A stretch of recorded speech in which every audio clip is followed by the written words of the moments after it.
AITA for not wanting to forgive my parents who used to be amazing because of one mistake they made in the past. I'm 21 now, but this story starts a few years back. Growing up, I thought my parents were perfect. They were supportive, attentive, and I honestly felt like I had one of those picture-perfect families. My parents were there for me and my two siblings, attending every school event, helping with homework, and even joining in on silly traditions like family pizza night. They were always reliable, the kind of parents you could call on for anything. Except for one rule they kept firm: no phone calls after 10 p.m. From as far back as I can remember, every night at 10 p.m. sharp, both of their phones would go on, do not disturb. They said it was their time to unwind, to escape the demands of work and parenting for a few hours. They were clear with us about it too. If it's an emergency, they'd say, call again in the morning. If we get a call in the middle of the night, we won't be answering. Even though I was young, I respected their boundaries. They were so consistent and caring in every other way that this one boundary seemed reasonable. I just didn't realize how it would come back to hurt me. When I turned 18, I took a job as a server at a local restaurant. It wasn't glamorous, but I was excited to make my own money.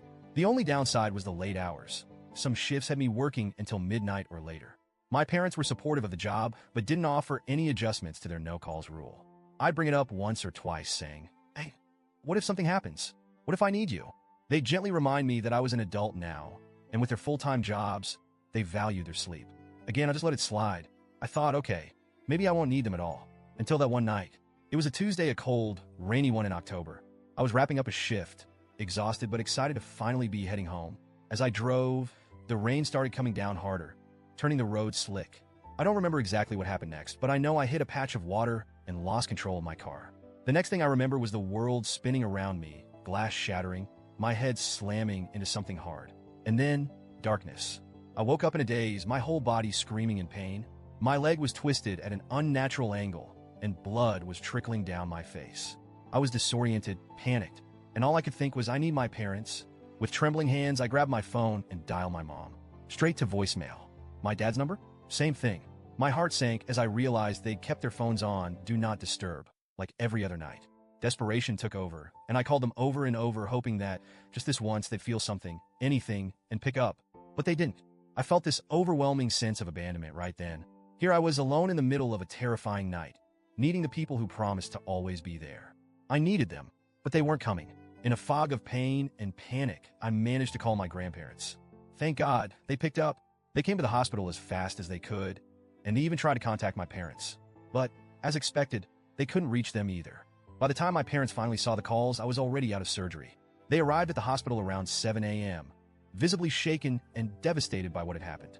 But, to me, it felt like they were too late. They hadn't been there when I needed them most. The aftermath of that night wasn't just physical. It changed me on a fundamental level. I didn't just suffer injuries. I was left with a permanent disability that affects me daily. I spent weeks in the hospital, and my grandparents were by my side every step of the way. My parents apologized, but I couldn't get over the feeling of betrayal. I knew they hadn't intended to abandon me, but the outcome felt the same.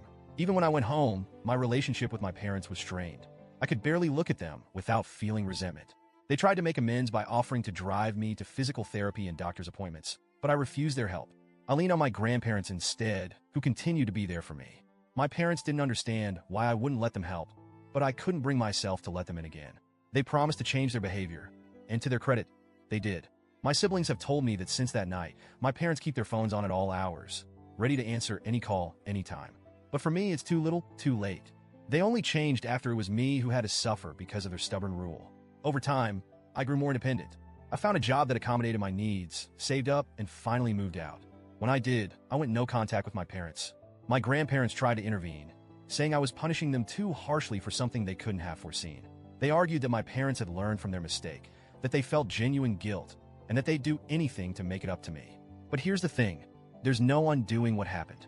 That night is seared into my memory as one of the most traumatic moments of my life. And I went through it alone because they weren't there. It's not something I can easily forgive, even if they've done everything right since then. I know they're sorry, and I know they've changed. But part of me feels like I'm still the abandoned girl in that wrecked car, alone and terrified, while the two people I depended on were peacefully asleep. I know my decision to go no contact has hurt my grandparents, and I feel guilty about that. They've been my rock, and I hate disappointing them. But they don't understand what it's like to feel so utterly alone and abandoned by the people who are supposed to love you unconditionally. And as much as I appreciate their loyalty to my parents, I can't just forgive and forget when I'm the one living with the aftermath of that night. So, Reddit, AITA for refusing to forgive my parents for this one mistake?